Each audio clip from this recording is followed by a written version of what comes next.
Welcome to Humble Brag. I'm Nate Mendel. Ever since October 7th, I've been experiencing a type of frustration related to what I observe online and what I observe going on in the world. And I've spent a lot of time analyzing, meditating, and trying to understand the root of that frustration. I'm certain that there are many people who can relate. For everyone, it may manifest itself a bit different. But something very large happened, specifically to the Jewish nation, which means that every single Jew has skin in the game. It also means that every single Jew feels a certain way about what is taking place. I don't think this event, the October 7th massacre, and what has been going on subsequently, is standard by any means. I think it's completely out of the ordinary. I think it was an extraordinary event, not the scale of World War II and the Holocaust, but it consisted of its own unique atrocities, its own unique barbarism, and its own characteristics that make it stand out. As I observe this frustration, a couple things become clear.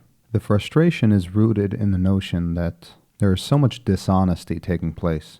I believe that the scale of dishonesty is at the crux of my frustration and the way I feel. In the first few weeks following the attack, we naturally felt that we would combat this onslaught of dishonesty and propaganda through regular means. We will dedicate ourselves to sharing the truth, putting it out there, and people will see the truth, and subsequently people will understand the predicament that we're in. They'll comprehend why we have to take the action that we're taking, so on and so forth. But what has transpired instead has only served to compound the frustration due to the fact that the response to truth being shared is the further digging of lies and conspiracies. So now we're dealing with multiple layers of distortion, and that contributes to more and more frustration. What started out, or so it seemed, as people simply not understanding what took place, has transpired into people seeing what took place, denying it, distorting it, and playing all kinds of propaganda games to discredit the veracity of it. We already saw this early on. At this point, it's spread like a virus. A good portion of humanity has been infected with this virus, the anti-Israel propaganda virus, that by now there's no undoing it. I'm convinced that there is no antidote. There is no cure. For many weeks I sat on the sidelines quietly observing what was being said, observing what comes up when I listen to what's being said, observing my feelings on the matter, trying to understand why I feel the way I feel. And all roads always lead back to one thing: dishonesty. When you know something is true because A, you've either seen it with your own eyes or you've seen the evidence, and you have someone before you who will say anything to discredit and not acknowledge that truth, there's nothing you could do about it. For normal human beings, that will make you want to punch the person in the face. What do you mean? I'm showing you the evidence. Dealing with this type of irrational profile, dealing with a portion of humanity that refuse to use IQ, intellect, to reason with, is extremely eye-opening. I understood early on, as October 7th was taking place, that there are some big questions here. But the questions are not related to peace deals. They're not related to solutions. They're not related to politics. The questions were right away related to ethics and morality.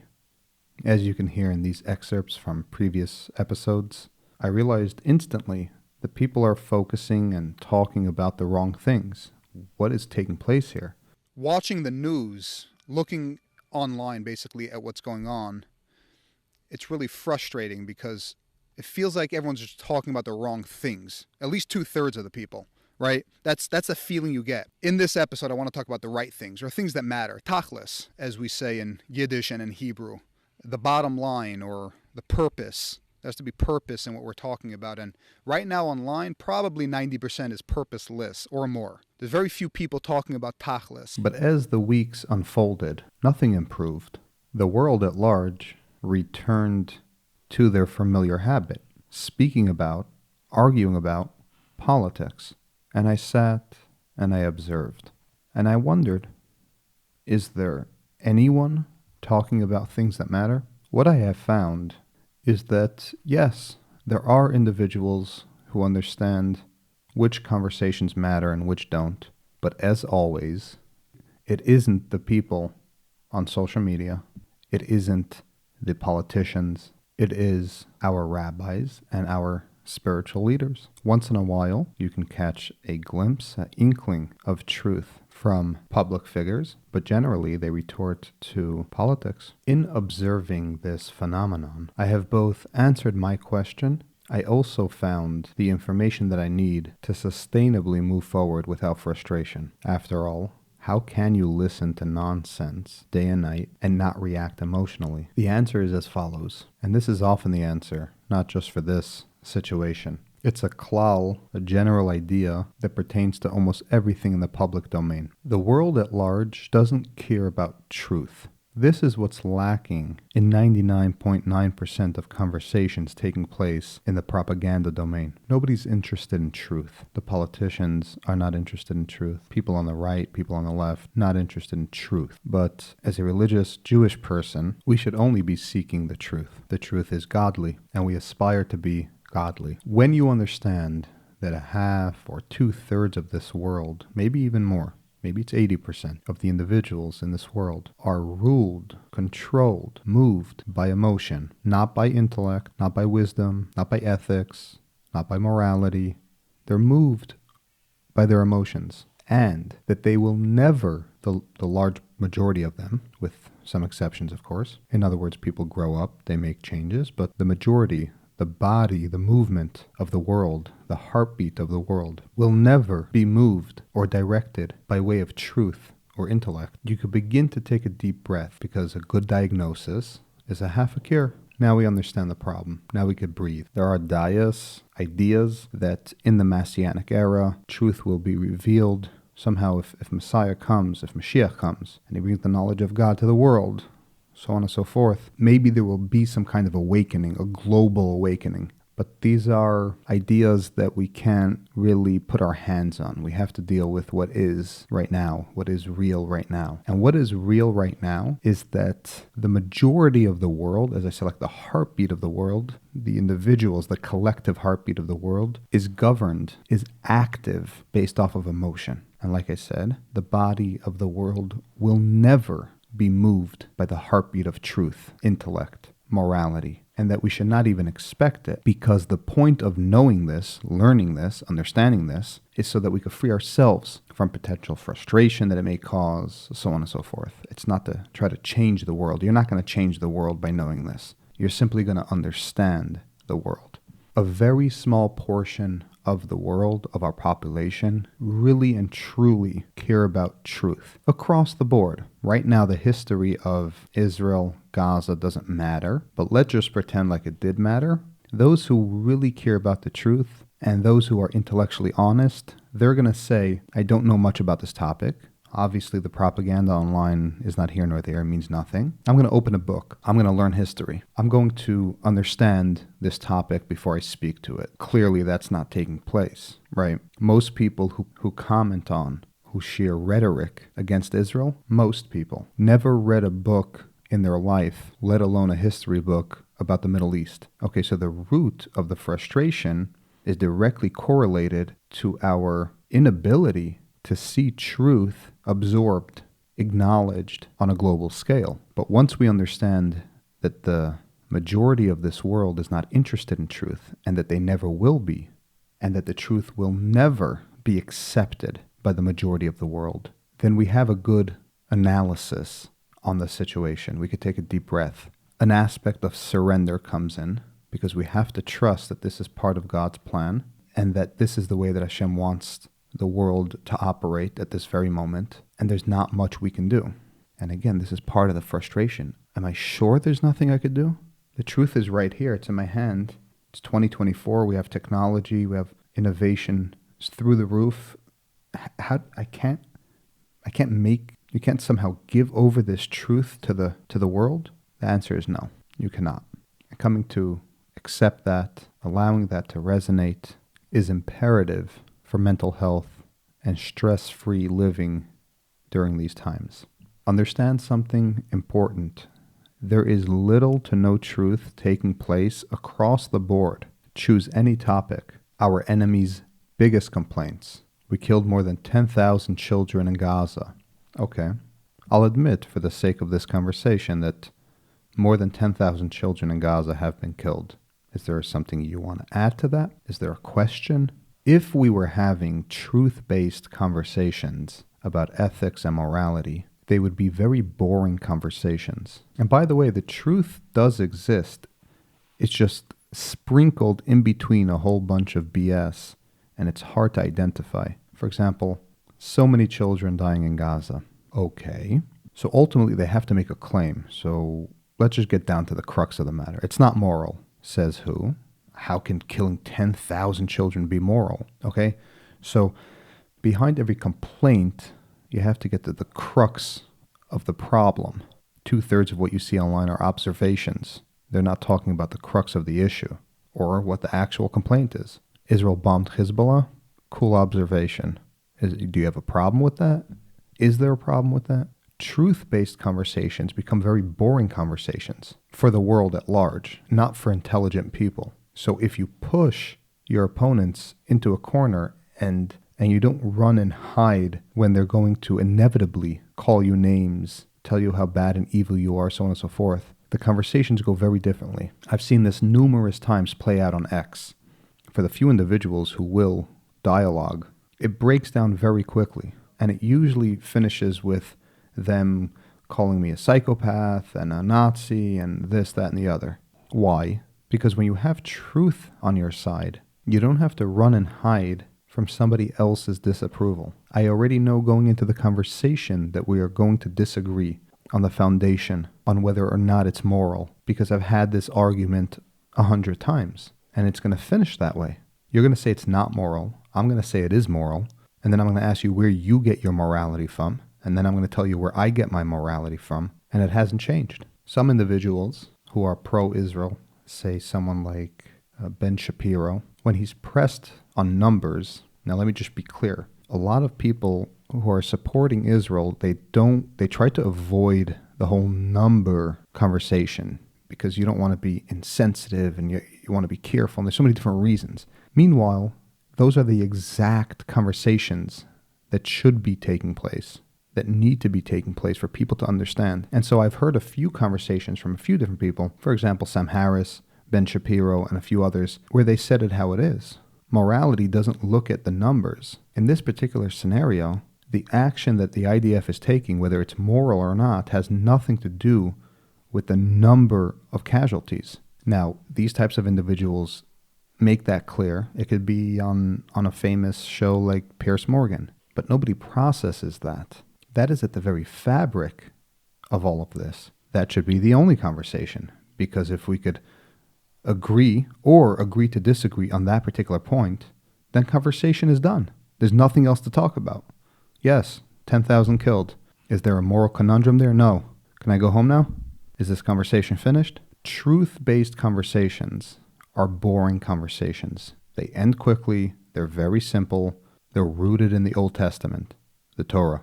God handed down morality. It's unchanging. It's not going to change. It doesn't matter how much propaganda, cheerleading, and tantrums our enemies throw. I shouldn't even say our enemies necessarily. I would say low IQ jihadi cheerleaders, because that's essentially what we're seeing online now. It's not even Hamas cheerleaders.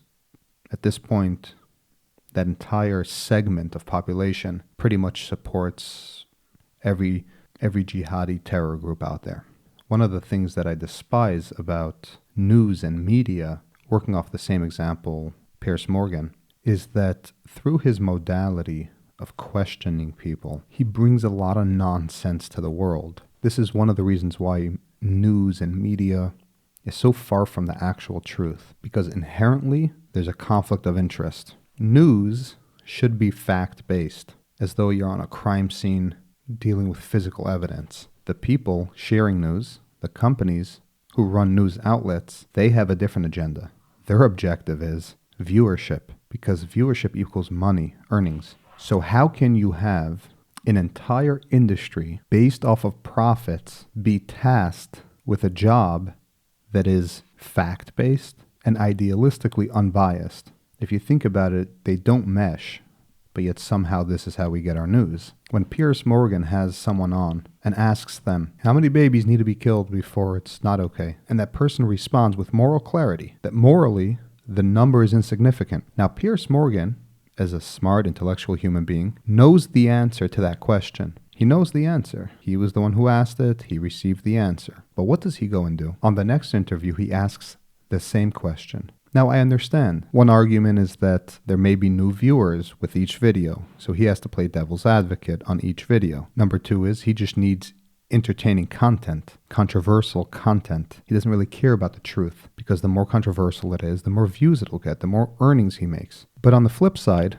what you are doing is the opposite of truth, because you know the truth, you learned the truth. Instead of putting that to rest or using that response yourself as a truth response for someone who brings up the question to him, he goes and repeats the question over and over, thereby potentially making millions of people believe that it's a valid question. I've spoke about this in a previous episode. Large podcasters and news anchors and individuals, personalities, they have a bigger responsibility than they even know when it comes to things like this. Take the American soldier Aaron Bushnell, I think his name was, who burnt himself alive outside of an Israeli embassy while supposedly yelling, I'm saying supposedly because I didn't really look into it to know if it's true or not, but that's what they were saying on social media. He was yelling Free Palestine while he did so. I'm just proposing a theoretical. What type of Twitter, X, or social media channels do you think that individual was following where he was getting his information? There's a high probability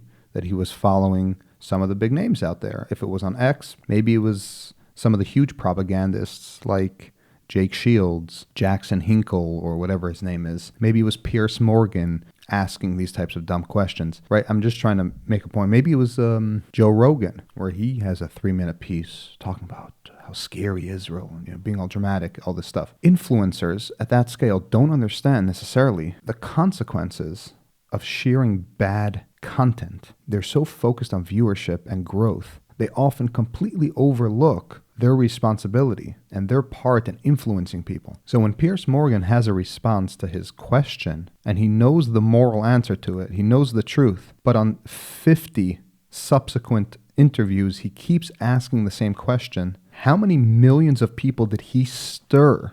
Because guess what? The 50 people that he interviewed post getting that answer, not all of them gave the moral truth answer. Many of them may have avoided it, as we discussed. So in between all his interviews, you could hear people who understand morality and they have moral clarity, they answer correctly. As I said, Ben Shapiro was one of them. But what about the 45 who didn't know how to answer it or who avoided it because they don't want to say something wrong, they don't want to offend anyone? What Piers is doing is stirring up the emotions of emotional people to think that there's legitimacy in a question like that. You understand the depth, the scope of this type of phenomenon? And I'm just using him as an example. This is what's going on across the board. There are real ethical and moralistic answers to all the questions. Every talking point, every single news headline can really be reduced to the fabric of it. When they repeatedly put out the new numbers coming out of Gaza, which is not even trustworthy, but when they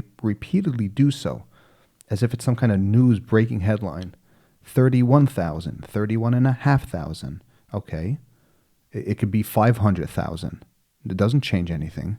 But when you're not seeking truth, when you're not having conversations about truth, all you're doing is involving yourself in this cycle and circle of entertainment, politics, political entertainment, propaganda, and frankly, yelling matches. I recently bumped into a short clip from Rabbi Manis Friedman that excited me because, like I said earlier, it's the rabbis and the spiritual leaders who seem to be focusing on the truth, not the people in the front line. I enjoyed what he was saying because he's speaking about morality and truth. And notice that these things that he's sharing are just boring. They would never make headlines. There's no fiery debate if you just get on and share the truth. The world is upside down. It's completely. Olam hafach raisi. How come you're crying only over the Jewish kids who got killed? What about the Jewish kids are my kids? You cry over yours, I'll cry over mine. The arguments are just it's absurd. What is Jewish morality? Because the other stuff is not moral at all. There's nothing moral about it. It's pure nonsense. So let's take a look. Civilians. Are you allowed to kill civilians? Oh, of course not. No, you're not allowed to kill civilians. What's a civilian? Someone who surrenders. Guy surrenders to you, you're not allowed to kill him. Why? He's not a threat anymore. Why should you kill him? But if he didn't surrender, what makes him a civilian? What makes him a non-threat? Because he's not wearing a uniform. It would sound like you're saying there are kind of no civilians in the situation. No, what I'm saying is it's not your responsibility to identify who your enemy's civilians are. They have to identify themselves, then you don't kill them. So you're saying according to Allah, a civilian... They have to self-identify by surrendering. A civilian is someone who surrenders. Well, or some other way of identifying, but like when they cross... I have to vet you and figure out that I'm busy shooting at you, and I have to figure out whether you're a civilian. Well, when the Israelis opened up a passageway for Gazans to get from northern to southern, they were walking with a white flag. They weren't shot at. Mm-hmm. So there are two things, actually. If he surrenders or if he's leaving, just wants to leave the country. If he wants to leave the country, he's not a threat. But the point of it all boils down to he's a civilian if he hasn't shot you yet. That makes him a civilian? What are you eliminating here? People who shoot at you? No, you're eliminating people who might shoot at you. You're eliminating a threat. You don't want to live under a threat. So before they shoot at you, they're already not civilians. If they're coming to shoot. Right? How do you know if someone's going to become a threat or not? That's right. And it's not your responsibility to figure that out. It's their responsibility to choose whether they're civilian or not, you're saying. And identify themselves. Yeah. Even their babies. Somebody has to identify the babies as non-militant. Well, what's they're not being used as bait. So you're saying a human shield is not a civilian? That's right. The tool of war. Now let's talk about that. It's shocking. When two Arab nations are at war, nobody ever talks about civilians. And there are no human shields. Why?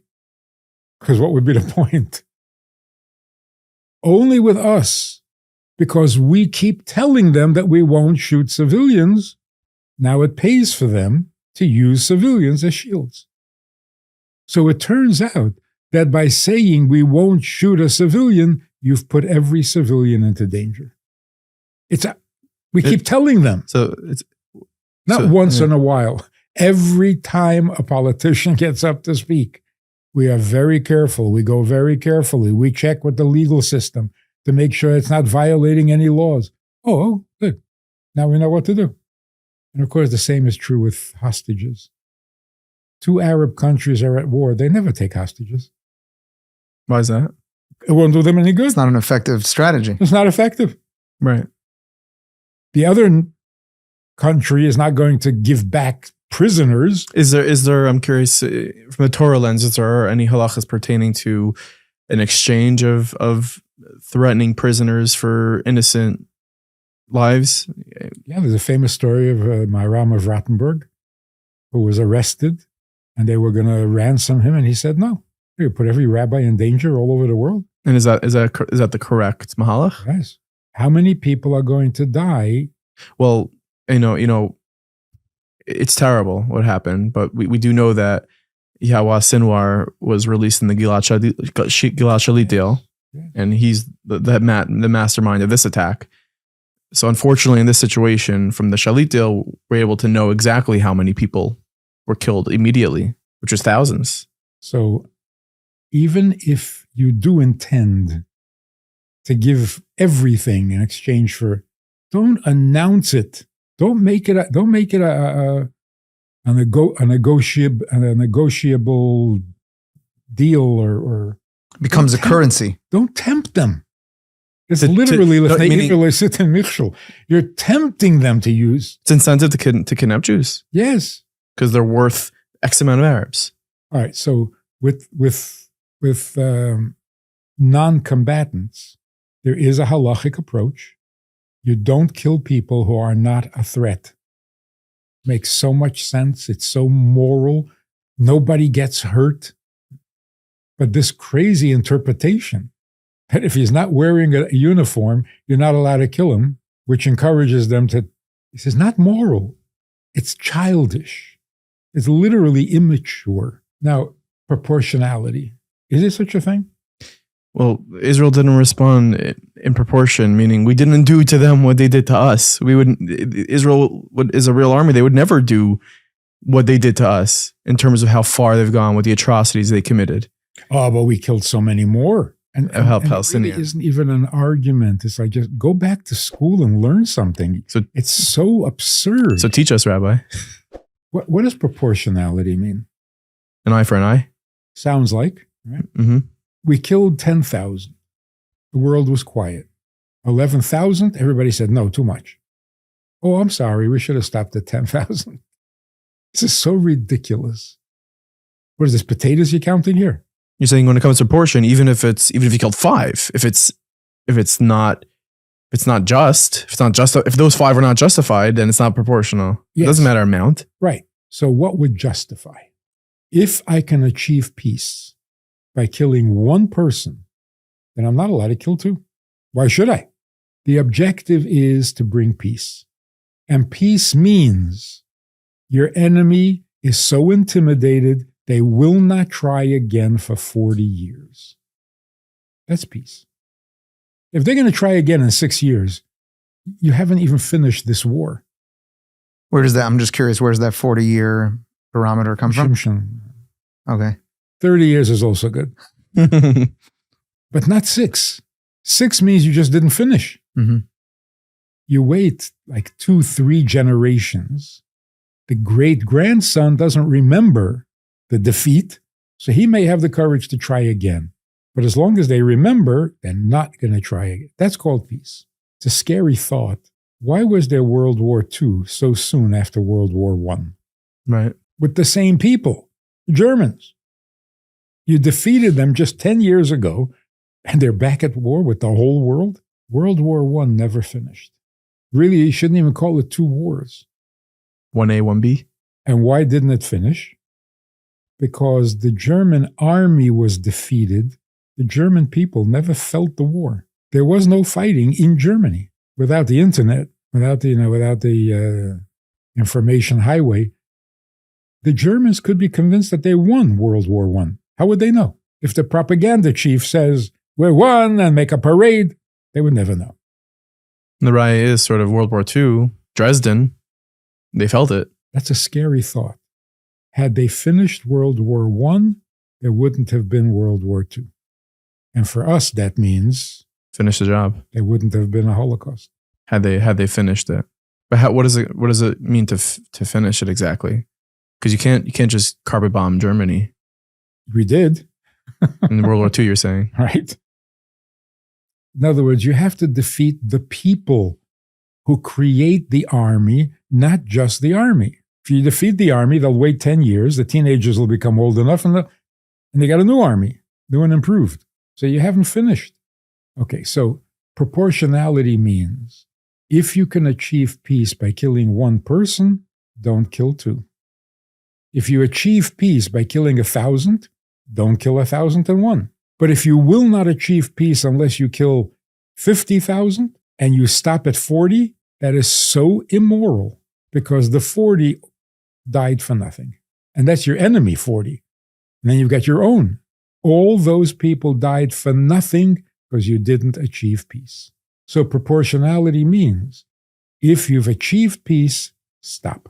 Not more, but also not less. And I don't want to conflate for anyone this notion of peace when people have this idea that it's impossible to achieve peace with this particular enemy, of course, you don't mean peace, negotiated at a table. Peace means the elimination of a threat. Peace means shalom and shalva and sheket. Who came up with this brilliant insight? Well, you make peace only with an enemy. Who do you make peace with? With an enemy. Sure, after you defeat them. Not while they're shooting at you. I mean, the absurdity of these arguments, it's embarrassing to have to even, every Israeli politician, everybody, over and over answering the question, yeah, we are careful, we're very careful, we don't. And it's so degrading to stoop to that level of conversation. This is what truth sounds like. Needless to say, from everyone's mouth, it sounds a bit different. You can perhaps be creative and turn this truth into content that would break some headlines, but that's not a simple task. I certainly don't have the capacity to do it. I don't know who does. I don't even know, the people who have that type of influence, they're not interested. So, I sit and wonder this myself. I have this information. I know what I'm talking about right now. And I have some creativity in the content creation realm. Yet, even I don't have the slightest clue how to make the truth interesting.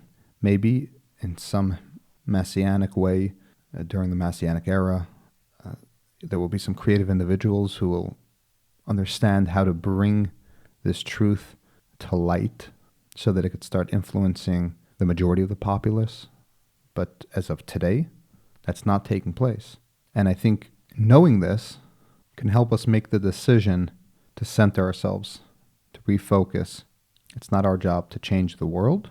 The only thing that we can do is engage in more truth-based conversation ourselves. Instead of watching stupid videos online, try to watch some things that will help dial up your intellect, that will help raise your antenna for truth and morality. And in dialogue and in conversation, perhaps we can just simply try to be level-headed, understand that most people who are not busy with the truth are simply ignorant, meaning they're not viciously and deliberately being stupid. They are the embodiment of ignorance is bliss. They are truly ignorant on this matter. They are truly ignorant on the entire topic, so everything emanating out of them is pure emotion. In that regard, when you interface, instead of cursing them out, I try to just respond on a fact basis. It's boring, doesn't sound interesting, but it's just the truth. So again, I may stir up a conversation if I call somebody a piece of shit, ignorant fool who needs to read a book. But when I did so, I didn't share necessarily the truth. I shared my judgment of the person, which might be true, but it's still a judgment. It didn't help anything other than get some clicks and views. Whereas if I would just respond to the person simply, a genocide, and I'll just say there is no genocide taking place. That's a boring response, but it's a truthful response. Truth is boring, but when you have truth on your side, there really is no reason to get worked up. As I said in the beginning, the reason we get worked up is because we want to punch the truth into our opponent. How stupid can you be? The truth is right there. You share a video of Shani Luke's body being dragged through Gaza, and the responses are that Israel, that it's a fake video, or that somehow Israel, made the video. You want to take that video, shove it in that person's mouth, and then take a toilet plunger and plunge it down into his gut, right? But there's no way to do that. When you're dealing with low IQ, emotional babies, this is the world we're living in. So the only thing we can do is rejoice in the notion that we are privy to truth. Now, if you're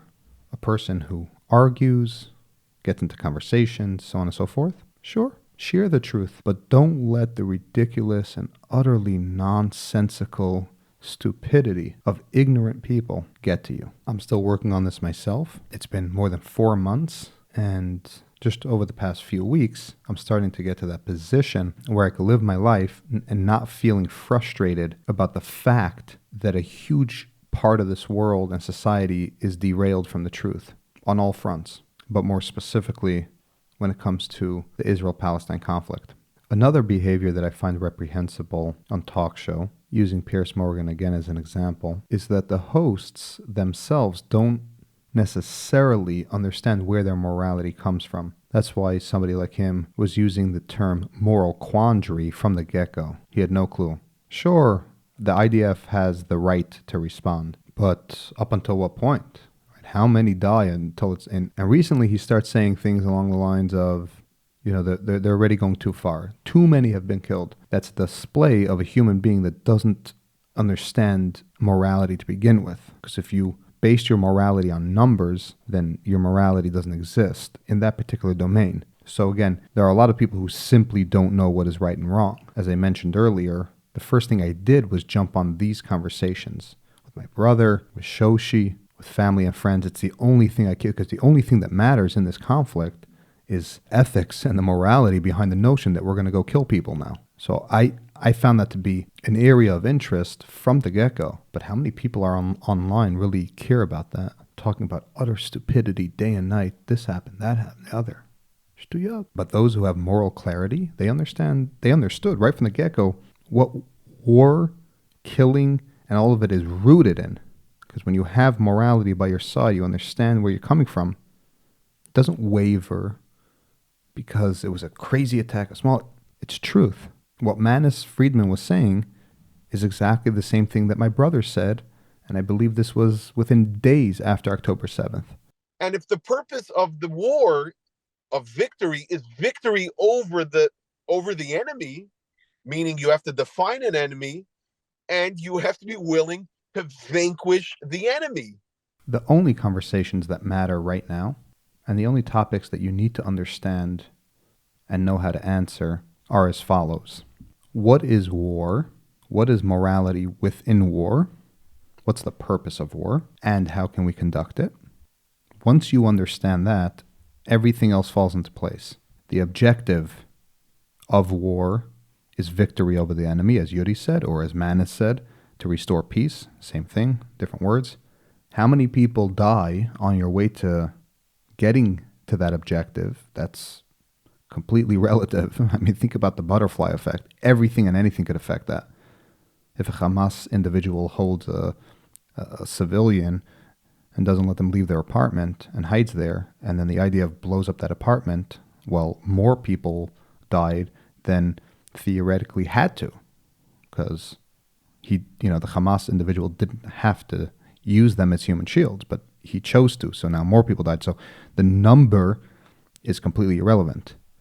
But understanding from the get-go what the objective is, and Israel made it clear. Let me say this. On October 8th, Israel made it clear. They said, this is not like all the other times.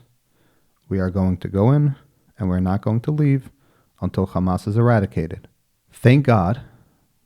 Why thank God? Because this is the moral position. Thank God they stuck to their word.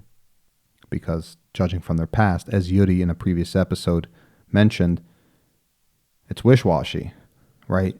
He was skeptical. A lot of people were skeptical. So much political pressure, they might cave and not finish the job. So far, thank God, they've been holding true to their objective. And as long as they do so, they are on the moral side of things. Let's hope that they finish their objective. They need to wipe out Hamas. Oh, so I was saying on October 8th, they made it very clear. The objective is to wipe out Hamas. And so far, they've stuck to it. So with Hashem's infinite grace, they stick to it, despite temporary ceasefires, negotiations for hostages, so on and so forth. It was actually a really interesting conversation I heard the other day. Rabbi Berkowitz, I forget his name, where he was talking about the halachic ideas pertaining to hostages and ransom and all this stuff. It's interesting in its own right, but it's religious by nature. I don't want to get into it too deeply, but it was very interesting. There's also a divide amongst Jewish rabbis and intellectuals whether it's okay to make these types of deals. It's a bit of a complexity there, but despite all of the ongoing efforts and everything that takes place and how many people die, so on and so forth, let's hope that we actually achieve our objective. Because if they don't, and I said this in a previous episode right after October 7th, if they pull out one day too early, then everything they did was immoral. Because that's how morality works. If you achieve your objective, if you restored peace and you got rid of evil, then it was a moral war. Your actions are justified. If you pull out one day too early and you don't achieve your objective, then the 30,000 who died were all for naught. So they have to.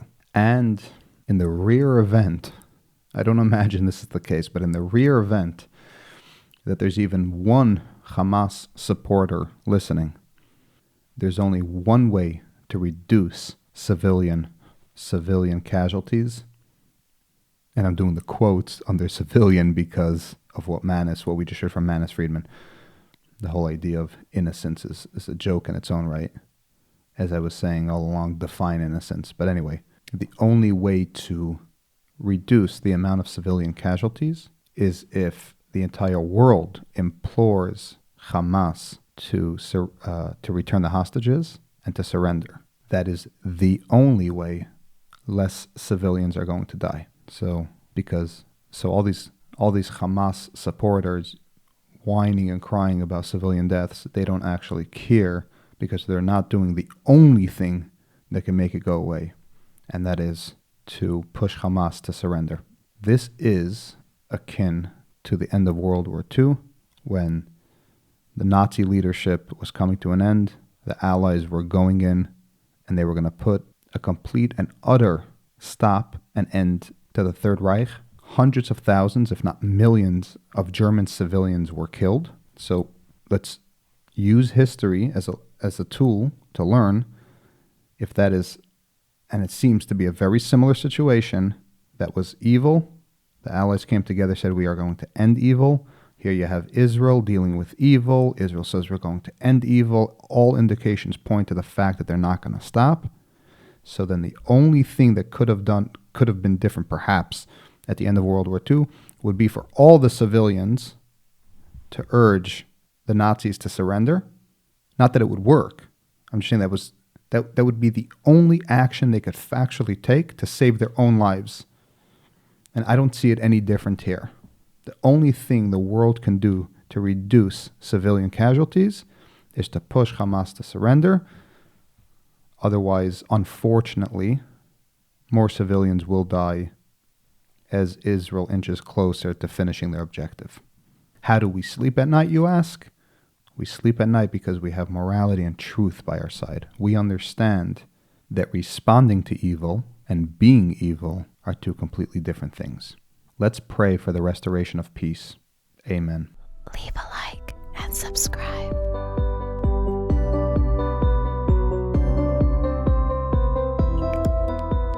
Subscribe.